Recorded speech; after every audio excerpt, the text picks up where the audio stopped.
Welcome back to our mornings. This section is Get Well, Stay Well. I'm delighted to be joined by Felicity, who has been away for a little while. It's wonderful to be back, sir. I'm really enjoying it. Absolutely great. Felicity, what have you been up to? Have you been lying on a beach, relaxing? No, I haven't. I've been researching. I've been working so hard to get some really great programs for the future. So I'm also celebrating my 10th anniversary of getting completely well from pancreatic cancer 10 years ago, exactly 10 years to the month. So I'm just praising God and thanking Him for His wonderful dieting Genesis.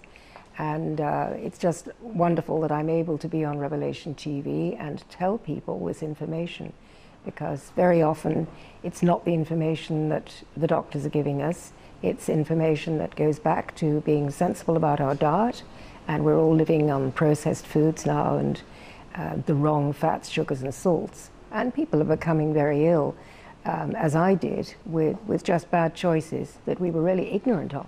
Now, Revelation TV constantly has new viewers to our station. So would you like to give your background into the history of what happened? What was your story? Well, I'm a Jersey woman, and I used to work in the Houses of Parliament in London.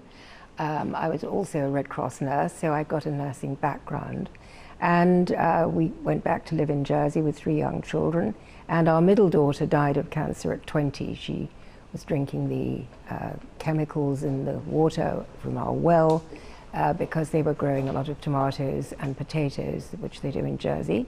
And they're using a lot of fertilizers and chemicals. And unfortunately, we had an old farmhouse, and the chemicals had percolated down to the level of the well water. So over the years, my son was ill, my daughter actually died, and that was in 1989. So with my nursing background and my political background, I wanted to find out why such a thing should happen in what was supposed to be such a safe and wonderful environment, living on a farm in Jersey.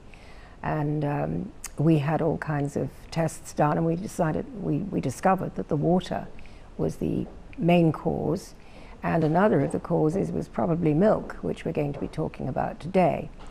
So after my daughter died, I really went into full-time research and absolutely passionate to find out how we could avoid the other children being ill, and really for everybody as well. You know, this should be common knowledge. So then 10 years ago, I was suddenly struck down with pancreatic cancer myself, and nearly died. I was given 6 weeks to live, and I was very, very ill, terrible pain, terrible nausea, and a wonderful surgeon in London actually managed to put a stent in to relieve the jaundice, because I was actually dying from liver failure. And so I'm very grateful to integrative medicine, you know, the best of the surgery that can be wonderful, but all he did was put a stent in. They didn't remove the tumor. They couldn't. It was in the head of the pancreas. If it's in the tail of the pancreas, they do something called a Whipple's operation, which I knew about, and they chop little bits off. But the thing is that cancer is not the tumor. Cancer is actually a systemic disease that's right through the body. And so cutting out tumors and burning and poisoning doesn't actually stop you growing more cancer as time goes on. So I was very, very fortunate that I went to my church in London, Holy Trinity Brompton, for some prayer, having been given 6 weeks to live, and I was in huge pain. I really just wanted to go and be with the Lord. I didn't want to hang around. And anyway, my husband took me to the church, and I was prayed for by a wonderful pastor called Emmy Wilson, who had been a gastroenterology nursing sister.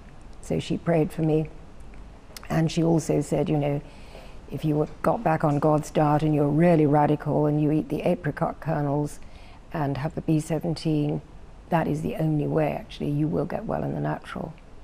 So being already in ministry, all this just made a lot of sense to me, and it's all going back to God's word in Genesis 1:29 and 30, in which God tells us what we should be eating, that we should be having the fruit, the vegetables, the seeds, the nuts, and the green plant. And the green plant is all the vegetables, including wheatgrass and barley grass, before it seeds, so it's not the gluten and gliadin seed that people usually associate with wheat. So I went on this. I was really radical. I had the apricot kernels, and I also had the essence of the apricot kernels given intravenously, which worked, and I gradually got better. It took me 8 months for the tumor to actually go down to a scar. Wow. And I was scanned all the way through, so I've got the proof of that. And I also cleaned up my diet completely. I mean, all I could eat, in fact, was juices. I couldn't keep anything else down. So I got on the juices. How did you find that transition of well, your it was normal easy diet? because it was no easy for choice? me. I was so ill, I had no choice. I couldn't really eat anything at all. And I was in huge pain. I was on morphine, and you feel very sick. You feel very, very rotten. So all I could do was sip water. I was told I had to drink a lot of water. And also the green juices, which I did. I did the colonics, which I know as a nurse are marvelous for detoxing the body. So I was really radical. I did what's known as the Gerson diet, Dr. Max Gerson, who was a German doctor. All his family were killed in the Holocaust, but he survived as a small boy, and came to America and was teaching all this. Was drummed out of the brownies by the FDA, the Food and Drug Administration, because a lot of money is made out of chemotherapy and radiotherapy.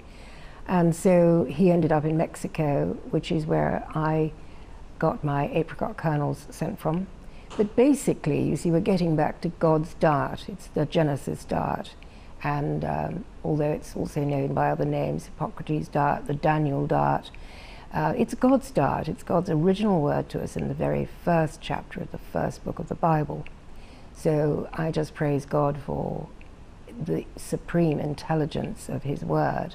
Now that's eating the raw foods, growing your own vegetables and fruits and everything, and just eating it from that way, isn't it? Yes, absolutely. We have to come back to cutting out the bad choices that we've all done. You know, we're living on a lot of processed food now. When you go into the supermarket, the only bit that is really safe to go is the fruit and vegetable down the side. And you look at all this packaged stuff, which is all preserved food, and it's got chemicals in it. A lot of it is genetically modified now, for instance. So we're getting more and more away from God's word, and that's why we have such a huge epidemic of disease. And all these years later, how are you feeling now? I'm feeling amazing. I'm going to play golf after this. Fantastic. I'm thrilled to be back in Spain. It's wonderful with all the fresh fruit and vegetables and the sunshine, the healthy lifestyle.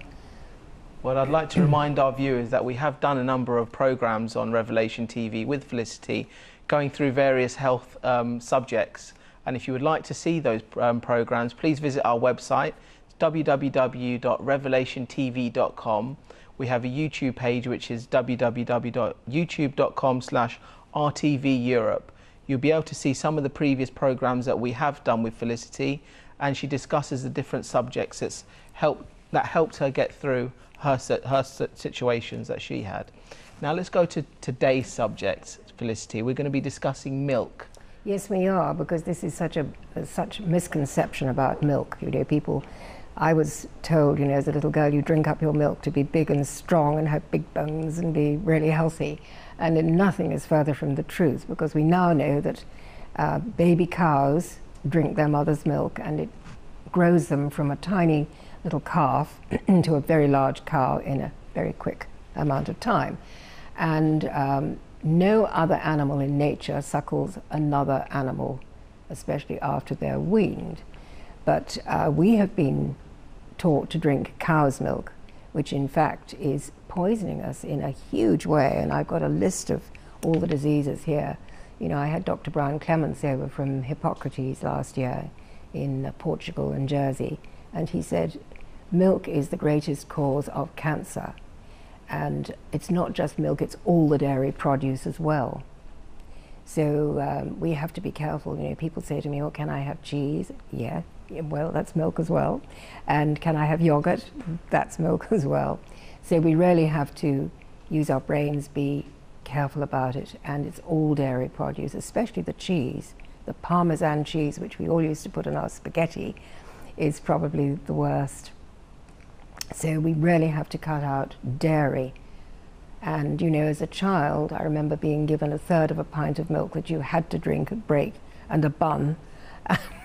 You know, as Philip Day says, we knew they were trying to kill us when they turned you out in the freezing cold at break time, you know, in UK, in short trousers for the boys, and they fed you this milk, which gave you a runny nose and catarrh and bronchitis and coughs. But people are still doing it because they still think it's the right thing to do. Let's take a look at our first clip that we have prepared. This is by John McDowell, and he's talking about the possible dangers of milk. Dairy products are high calorie. I mean, after all, they're high fat. They're intended to grow a baby cow to an adult cow. And as a result, they're full of calories. And those calories, we know, promote obesity, they promote type 2 diabetes, and they also promote heart disease. We also know that these dairy products are possible promoters of cancer because of their high calorie intake. Extra calories in experimental studies promote cancer. Dairy products are high in fat, which promotes obesity and cancer and diabetes. They're high in a kind of fat that you've always learned to worry about, and that's the saturated kind, or the animal kind, and that's the kind that really rots the arteries. Dairy products are high in protein. As a consequence of their high protein intake, which goes along with the high acid.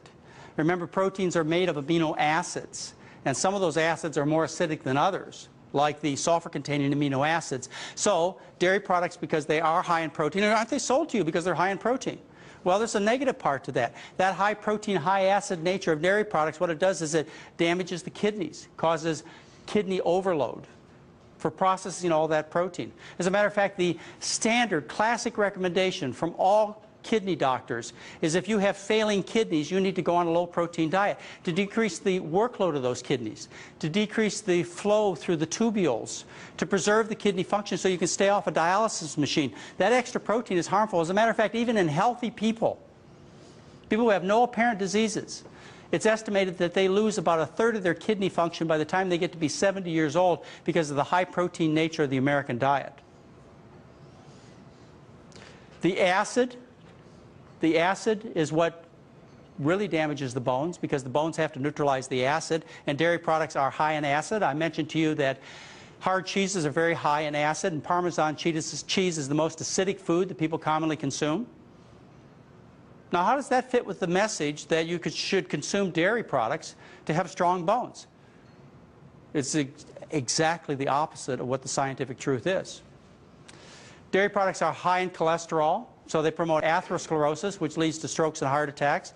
They're low in iron. In fact, dairy products have almost no iron in them. When somebody comes to me with a problem of iron deficiency anemia, the first thing I do is I look for a cause of iron loss, like blood loss. Are they bleeding from their intestinal tract, or maybe a woman bleeding from her uterus, or other sources of bleeding I would look for? Now, if I ruled that out, then the next thing I would think about, or maybe even in addition to the problem of blood loss, maybe this is compounding the problem, I'd look to whether or not they had a diet high in dairy products, because dairy products has virtually no iron. The calcium and phosphorus in dairy complexes iron from other sources like green beans and beef and forms insoluble complexes so that the iron cannot now get through the intestinal tract into the body. And the third thing that consuming dairy does is it causes bleeding in the intestinal tract. There's a problem called Heiner's syndrome that little babies have. It's the most common cause of iron deficiency anemia. Heiner's syndrome is due to cow's milk. For those three reasons that I just told you, these kids end up with having microscopic blood in their stool, or actually gross bloody diapers. And you can't stop the anemia until you take the kids off of the dairy products. Every pediatrician, every allergist knows about Heiner's syndrome. You have to think about this in adults too that have anemia problems. Is it due to all that dairy consumed? Or maybe blood loss in the intestinal tract from the dairy, or maybe all the fat that's in the dairy, maybe that's causing extra hormones in their system, which is causing extra menstrual flow. A dietary solution is the one you want to look for, because that, of course, is something you can easily change. Welcome back to our mornings. Delighted to be joined by Felicity. Felicity, about this clip, what are the diseases that's caused by milk? Well, cancer, heart disease, diabetes, as he says. I mean, it's very interesting that stage 1 diabetes, which is the one that children have, is really caused by the cow's milk, and they've only just discovered that. So that's really vital. So those three are the biggest killers as well. The heart disease, the cancer, and the diabetes at the moment is the worst killer for us. The other ones I just jotted down because people can then relate to what I'm talking about. There's acne. Now, if you remember, I had a lovely girl come on my course, an actress who wanted to be obviously in films, but she had a bad skin. She completely eliminated all that problem by coming off dairy. Asthma, that's huge. Children are so prone to asthma through the milk. Autoimmune disease, so that's rheumatoid arthritis, chronic fatigue, all those sort of autoimmune things like lupus and depression and epilepsy as well, because it affects the mind. You know, our food affects body and mind. Eczema, or as the Americans say, eczema. Emphysema, because we get clogged up with the mucoid plaque of milk. GERD, G-E-R-D, which is gastroesophageal reflux disease. A lot of people say that, you know, when they go to sleep at night, they can feel this acid coming up. And this is completely eliminated when we come off all the dairy produce. So, now, why do they feel the acid coming up? Well, probably at night they're finished with cheese. You know, we very often do, or I used to, I should say. So, and maybe they've had a coffee with milk in it, cream in it. It also affects the kidneys, which is interesting. I was greeted at the hotel when I got back the other day by this waiter saying, "Oh, I've been waiting to see you. I've got such kidney problems, kidney stones." And the first thing I said was, "Come off milk." So why is it that we haven't heard, so it's not publicised, do you think, as much, the danger of drinking milk and dairy? It's because of the dairy industry. And, you know, I come from Jersey, which is famous for the Jersey cow. A lot of our viewers come from Ireland. I've had a lot of people this summer come over to me from Ireland, and they've all got problems from dairy. And it's really scary that they're still giving it to the grandchildren, you know, in the nursery, and it's a matter of education. But there's a lot of money involved in all the food industry, the dairy industry, the meat industry, and you know, we're quite gullible as the public. We think that governments are watching out for us, but like tobacco, I mean, they're still allowing us to smoke tobacco, and in fact for years doctors were saying on TV that smoking was good for you. This is about 30 years ago, and now they've had to stop that. Then the other few things, leukemia and lymphoma are huge from milk, and of course that's what my daughter had. She had Hodgkin's. Osteoporosis, because the milk honeycombs the bones as the calcium is drawn to protect the heart out of the bones, which are an easy source. Now, you've mentioned all the things that milk can cause. Yeah. So what is an alternative to milk?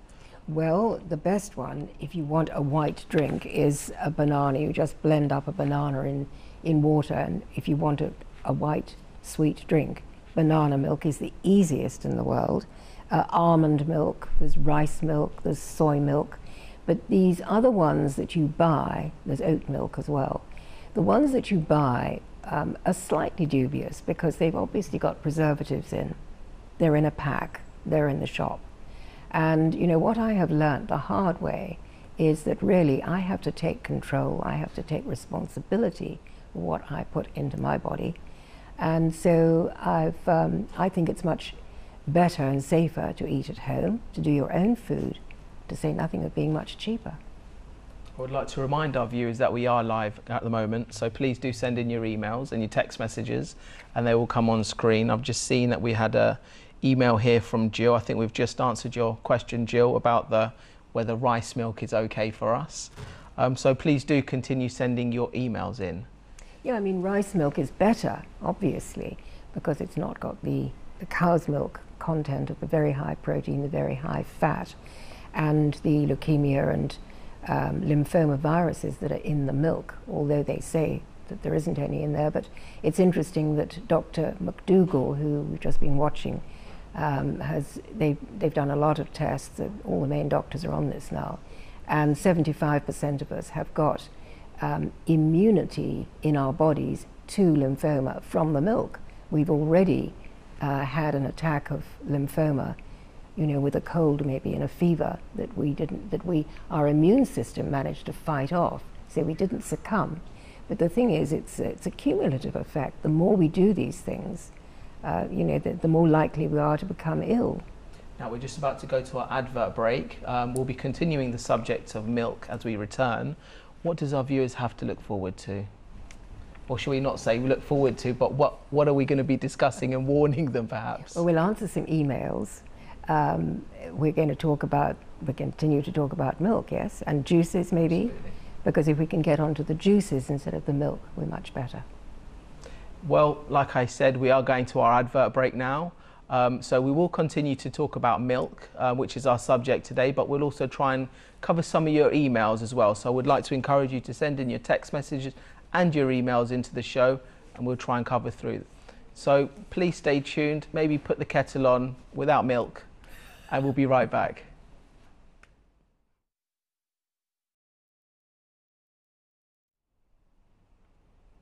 Hi there, welcome back to our mornings. Get well, stay well with the lovely Felicity. Today's subject is milk. I'm just going to read a couple of emails that we've received into the show. So we are live, so please do continue to send in your emails. This one's from Paul in Sheffield. Is goat's milk a good alternative to cow's milk? Well, it's still an animal protein and it's high in fat. It's likely less of an allergy than the cow milk. But if you can possibly get off animal protein, so much the better. Okay, I have another email here from Maria. Can I have almond milk in the cartons from the supermarket with added vitamins but unsweetened? What do you recommend? Well, again, it's got the preservatives. It's come from a package. It's not the ideal thing, but we don't live in an ideal world. So if she finds it difficult to blend a banana in water or do the almond milk at home, then certainly go for that instead of the cow's milk, because you're doing yourself a lot of good by coming off the cow's milk. Yeah. Okay, so let's go to our second clip today. This is still with Dr. John McDougall, and he's talking about allergies from milk. These environmental contaminants result in serious problems such as cancer. Breast cancer has been studied by many researchers and published in many scientific journals as to have been caused or promoted by these environmental chemicals. They get into you through the food that you consume, and particularly the animal products. Parkinson's disease, other kinds of neurologic problems that result in you having difficulty thinking are consequences of these environmental chemicals. As a result, also these environmental chemicals will cause hormone problems in people. Dairy products have something unique that makes them a bit different than animal foods, and that is that their proteins are highly allergenic. You may have heard that the #1 cause of food allergy in children as well as adults is dairy products. You may have heard doctors say, or mothers come back and tell you that you know that I took my child to a doctor with a runny nose or ear problems or other allergies. The first thing the doctor said is take them off the dairy products. Well, there are other serious allergy type problems that we call autoimmune diseases, like rheumatoid arthritis or lupus or type 1 diabetes, that also are initiated by the dairy protein, which makes them a bit unique than other animal products. And also dairy products are full of microbes. They're full of organisms that can cause infection. Let's talk about this microbe thing for just a minute. Dairy products are pure white, but one of the reasons they're white the dairy industry will not brag about, and that's because part of their whiteness comes from white blood cells. White blood cells are commonly called pus cells. Now I want you to know that the dairy industry, they have rules, and they're conscientious about their products, and they set up a rule back in 1993 that said that a milliliter of milk cannot contain more than 3/4 of a million pus cells. No more than 750,000 pus cells per cc of milk. A cc is about 1/30 of an ounce. And I want you to know that the dairy industry, they stick by their rules. As a matter of fact, there was a study recently published where they looked at the milk in New York State, and they found on average there were 363,000 pus cells per cc of milk examined. Now those white blood cells, they had to be there for a reason. They had to fight off the nearly 25,000 bacteria that were found in the milk, and those bacteria were there to fight off infections that are common in the cows. I love that advertisement that they put out for the dairy industry about the milk mustache, but it's not truth in advertisement. If it was truth in advertisement, they'd have that mustache properly labeled. They'd say this milk mustache, it contains 250,000 pus cells and about 25,000 bacteria. You think you'll find a movie star or other personality carry a milk mustache with that particular labeling on it? I don't think so. Dairy products were the most often recalled food product by the FDA between October of 1993 and September of 1998.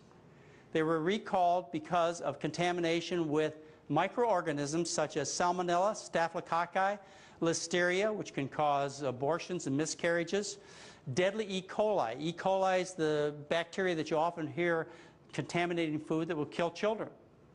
Also a bacteria called Mycobacterium paratuberculosis, which is believed to be involved in the development of Crohn's disease. Hi, welcome back.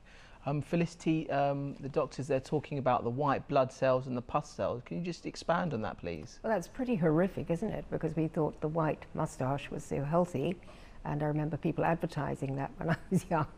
So yes, I mean, it's the white blood cells and the pus, the high protein and the high fat content in the milk that is so dangerous. So this is the bovine leukemia virus, which is now so prevalent. You know, when you're giving your grandchild a lovely glass of cold milk, maybe you're giving them a lovely glass of bacteria, pus, and maybe even leukemia, which is a horrendous thought, having had a daughter die of leukemia. And of course, we, living there, we thought that, you know, the milk was really so wonderful and rich and so good. But it is a matter of education, and that's why I'm passionate about it. Now, Dr. McDougall talks about the allergy problems. Would you like to explain why do they get why are there so many allergy problems? Milk is the largest cause of colds, coughs. The reason is that it builds up mucoid plaque in the body. And since I became dairy-free, which was about 5 years ago, I've completely cleared up asthma and coughs and colds. I was one of those children who always had coughs and colds and earaches and sinus and rhinitis and all these problems. And it seems to me that the children nowadays are even worse. I think that they're always having runny noses, and it's completely unnecessary. And you can save so much suffering for children, especially having their tonsils out, having these terrible earaches, which are absolutely agonizing for little children. They just sit and cry. And as soon as they come off dairy, that completely goes. It's amazing. And it'll happen even within a week or two, that the body starts clearing up the mucus, especially when you start putting in the lovely juices instead of the milk, because people say, what am I going to drink? So I say the hot drink is the hot honey, lemon, ginger and mint that I talk about. That's my signature drink, and it's a wonderful, wonderful drink.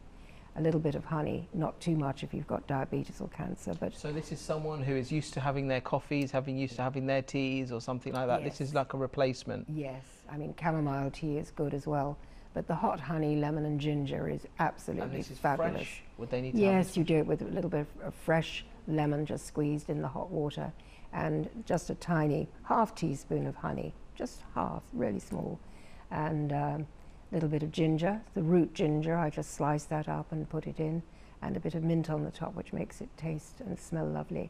So it's a wonderful drink. I learned that from one of the top doctors.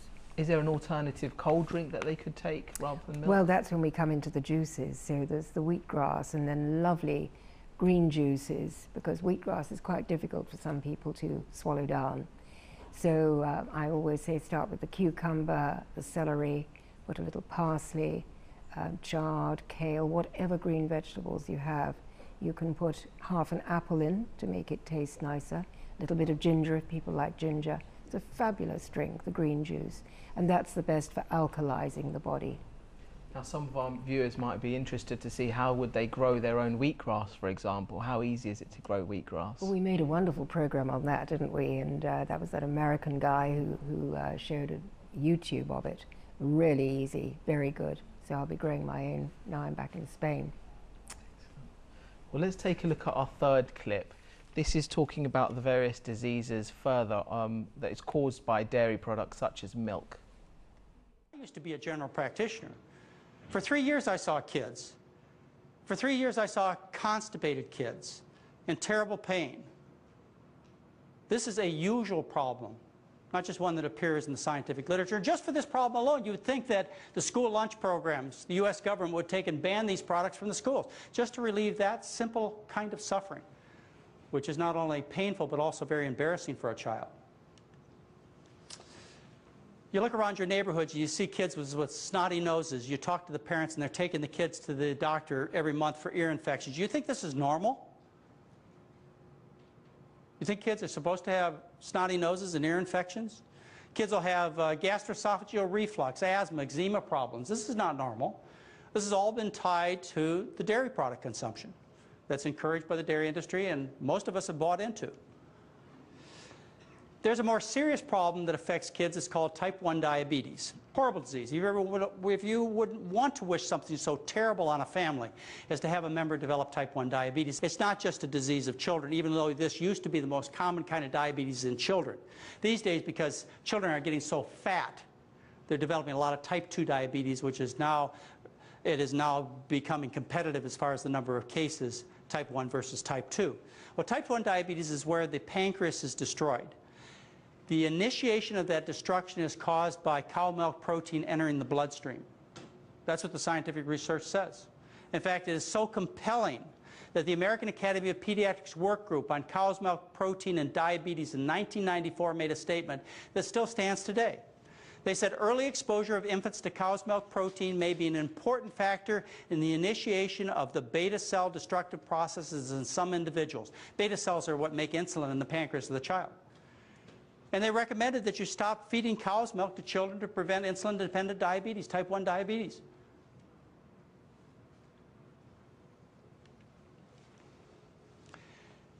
Many of you are on the internet, and if you go to the internet and you plug in cow milk or cow's milk and some interesting diseases, you'll find that the internet at the National Library of Medicine will take and provide you a tremendous amount of information on how cow's milk, particularly cow milk protein, is associated with many of our common diseases.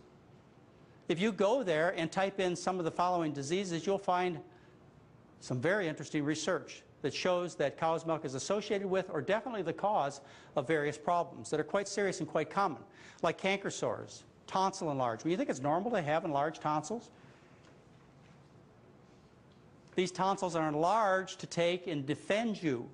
What they do is they serve a purpose. What happens is tonsils form a barrier at the beginning of the intestinal tract, and they're there to protect you from invading substances like viruses and bacteria. Well, one of the invading things that comes into the body that's not natural and shouldn't be there is cow milk. Not human breast milk, but cow milk. And so the tonsils enlarge, and then they eventually get worn down and infected. There's actually a study done where they took children off of cow milk with very severe tonsil enlargement, and the tonsils, they shrunk. Vomiting problems, gastroesophageal reflux, ulcer disease, various colic problems. Even children that are breastfed. You know, children who are breastfed are not supposed to get colic? But they do if the mother consumes cow's milk. And then what happens is the cow milk protein, you can actually measure this in the mother's milk. It goes into the baby's intestinal tract and the baby gets colic. So not only do you have to breastfeed your child, you also have to have a clean diet yourself to prevent this common allergic type of reaction called colic from occurring in a breastfed baby. Lower intestinal problems are quite common also and caused by dairy products, such as bloody stools, painful defecation, constipation, as I talked to you about, colitis, Crohn's disease, and all sorts of colitis have all been associated with dairy product consumption. Respiratory problems such as nasal stuffiness, runny nose, ear infections, sinusitis, asthma, wheezing problems. Bone problems such as generalized nonspecific arthritis, rheumatoid arthritis, and even juvenile rheumatoid arthritis. I want to tell you, if you want to see a sad case, A couple of times in my medical practice, I have seen children, young children who have juvenile rheumatoid arthritis. It's a terrible disease. These children, their bones don't grow. They look like refugees, like little children that would come out of a prisoner of war camp. They're usually in wheelchairs. They have little tiny jaws. Their life is, of course, very short and very painful. I have had 2 children in my practice who have, their parents have understood the message that this can be caused by cow's milk consumption, and both those kids were cured of juvenile rheumatoid arthritis. And by the way, that happens to also be published in a British medical journal. Hi there, welcome back.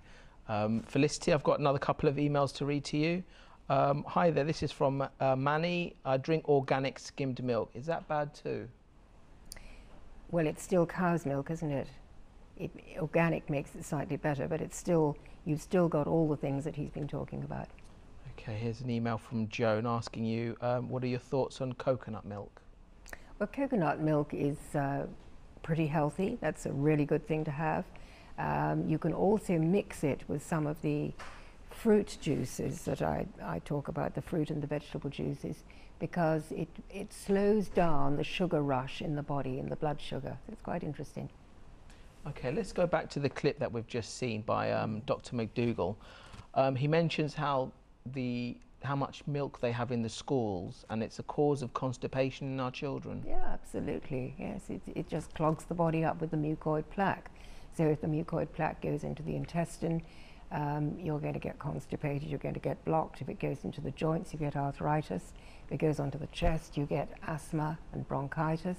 And then, you know, when you have a cold, most people are okay in 3 or 4 days, but if people are chesty, then they get a lot of mucoid plaque. They're coughing up disgusting stuff for ages. So it's a matter of really detoxing the body, which is what my courses are all about. In a week, you can detox people. Now, it also talks about type 1 diabetes. Explain to us about that. Well, that's scary because that's when the pancreas is completely closed down, and those children will probably be condemned to having insulin the rest of their lives.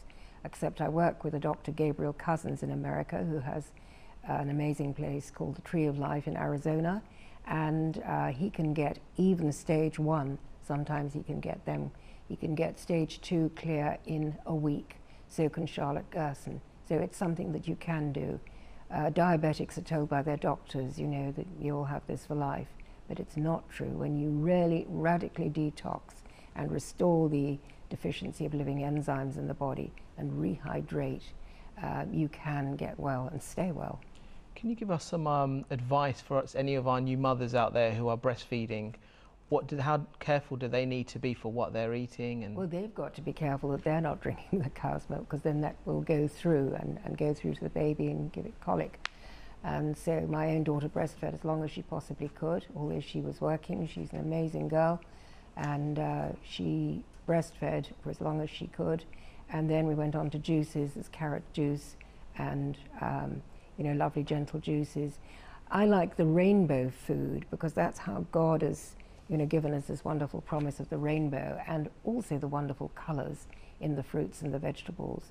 So the green juice, yellow juice, orange juice. Actually, oranges are quite acid, so you're better with satsuma or tangerine juice. Pineapple juice is wonderful, of course. And if you can have a rainbow, like beetroot juice as well, because beetroot juice is delicious. So you're getting a rainbow of colors, and so they are all giving you these different wonderful constituents like lycopene and carotene. You know, our eye really guides us to what we should have. It's interesting. Let's take a look at our final video here that we have prepared by Dr. McDougall. He's talking about how dairy is the most damaging of the 4 food groups. You've heard how red meat's not good for you, how it promotes heart disease and cancer and all kinds of problems. And most of you, most consumers in this country, even though they still consume it, know there's a problem. But you believe in dairy products. You believe they're health food. I want you to change your way of thinking. I want you instead to think of dairy products as liquid meat. And to make my case, what I want you to do is I want you to compare the macronutrient content, in other words, the large nutrients, between dairy products and meat. If you compare beef to cheese, you find that they're both about 70% fat. The amount of protein is very similar, 25 to 30%. You found that they have virtually no carbohydrate. They have no dietary fiber. They both have similar content of cholesterol. They have no vitamin C. So if you can put it in that perspective, if you can stop thinking of cheese and milk and so on as health food, as nature's most perfect food, something you never grow out your need for, if you instead can think of it as liquid meat, then you're getting pretty much on target. People bargain with me all the time. They come to me and they say, you know, I'm ready to change my diet, but just not completely. So I'll just make some small changes. What do you suggest I give up? You know, should I give up cigarettes or should I give up whiskey? Should I give up dairy or should I give up beef? It's a hard one. But sometimes I have to help them make those kinds of decisions. And one of the hardest decisions for women to make is to give up the dairy group. Men can do it. Yeah. I think it's a gender thing. I hope I don't offend anybody here, but I think it's a gender thing. What I find is that men will tell me that they can give up milk and cheese, no problem at all, but not their meat. And what do women say? I've seen this over the years, and actually there have been psychological studies to confirm what I have observed, and that is that women have trouble giving up the dairy, don't they? You know, I think it's because it's kind of a traditional woman kind of thing. You know, it's associated with mothering, with nurturing. It's a domestic thing. Remember, women used to stay around the village and milk the cows. It's kind of a homegrown type thing, dairy products. It's a home-associated industry, family-oriented, and of course, who gets the bulk of the advertising messages from the dairy industry? It's women. You've got to drink it for your bones. That's the primary selling message out there. And so women have the most difficult time giving up the milk. Well, with that in mind, if you were going to bargain with me and you were going to ask, what of the basic 4 food groups should I give up? You remember the old basic 4 food groups? Advertising dairy and meat and vegetables and fruits to you. An advertisement, by the way, usually put out by the dairy industry. If you bargained with me and you said, for my better health, for the health of my family, which of the 4 groups should I give up? Obviously, it wouldn't be the fruit and vegetable, would it? But when it came to the dairy or the meat group, I'd tell you, give up the dairy. Why? Because it has similar problems, as I showed you the macronutrient content, as the meat groups, but it has additional problems, such as the autoimmune and the allergy problems. But the biggest problem is that you believe it's health food. And so you eat it without guilt. And you feed it to your kids that way. And that's very wrong. So I hope I've given you a chance to rethink this. Not only are dairy products not necessary for your health and bones, they're also destructive to your family. And it may be the most difficult message for you to get, because there's been so much education, so much effort, so much money putting behind trying to give you the other message. But I promise you that it will be the greatest benefit to you and your family if you can get this correct. You are not a cow. Your children are not calves. You should not be consuming cow's milk. It is a serious health hazard. Thank you very much. Welcome back to our mornings. I'm just going to read a couple of emails. Dear Felicity, I've just switched on. I've dedicated my life to God and saw your message about milk. Have been thinking about the dairy industry for some time. Thanks for this, as this has made up my mind on dairy products will be banned from our house, but with the love and grace. Oh, that's wonderful. Well done, Grace. You're on the right track. I have used coconut milk, which has given me a good head of hair. I use it also in porridge, and that's from Bernard. Amazing. That's really good news. Well, Felicity, we're coming towards the end of our show today.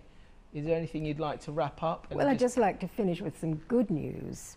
The good news is that you can make the most delicious ice cream from frozen bananas. And so you can flavor it with different berries and make it absolutely wonderful. So you can have peach ice cream and apricot ice cream and all kinds of... I think for our viewers' sake only, you should bring in some samples and we try that during the show, only for the viewers to see, obviously. I mean, I'll try not to enjoy it. So we're not leaving them comfortless. They have beautiful ice cream and they have the most delicious, delectable juices. What is your favourite ice cream? Oh, I love the berry one. We did that last night. We had blackberries and blueberries with the ice cream. It was absolutely And how wonderful. did you prepare that? I just peeled the bananas and froze them as soon as I arrived back in the flat. And then you just push them through the juicer, or you can blend them actually. Leslie did that beautifully the other night. And so you can add any fruit you want with it. And of course it's dairy free and it's sugar free. And it's the best ice cream you've ever tasted.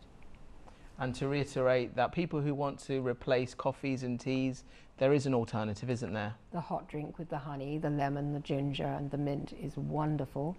And chamomile tea is another easy one. If you're out in a restaurant and everyone's having coffee at the end of the meal, you can just ask for chamomile tea, and now they seem to do it everywhere. Peppermint tea is good as well. You can do mint tea straight from the garden if you're growing mint. Okay, well sadly we're coming towards the end of today's show.